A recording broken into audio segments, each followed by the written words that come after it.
ایک حدیث میں آیا ہے کہ حج اور عمرہ کا پورا ادا کرنا یہ ہے کہ اپنے گھر سے حج کا یا عمرہ کا احرام باندھ کر چلے۔ اپنے گھر سے احرام باندھ کر چلنا افضل ہے۔ متعدد روایت میں اس کی فضیلت آئی ہے، لیکن چونکہ احرام میں بہت سے چیزیں کی احتیاط ضروری ہے اور زیادہ دن تک احرام باندھنے میں بسا اوقات ایسی چیزیں صادر ہو جاتی ہے جو احرام کے منافق ہے، اس لیے علماء احتیاط اس میں بتاتے ہیں کہ میقات ہی سے احرام باندھا جائے۔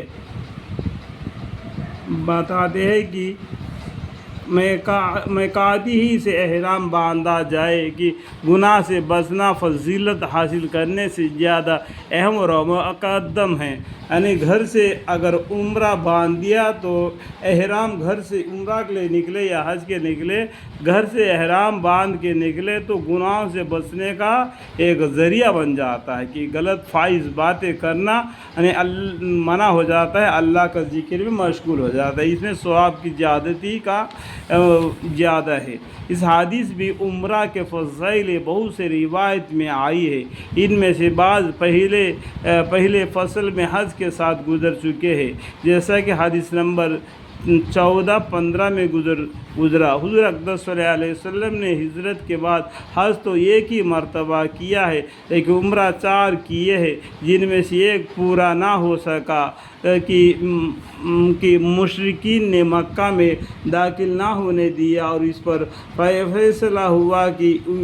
اس سال نہ کرے، دوسرے سال آ کر لے، اور 3 عمرے پورے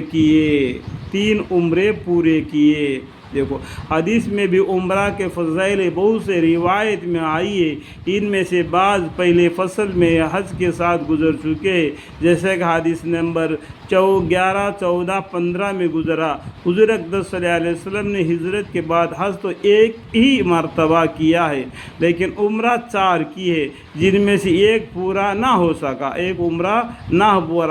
سکا کہ 3 عمرہ مکمل طور پر ہو چکے، کیونکہ مکہ میں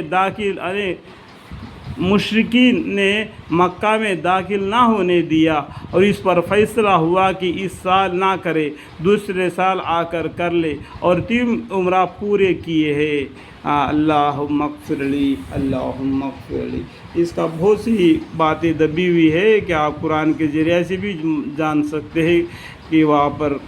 کیا حالت تھی۔ ٹھیک ہے۔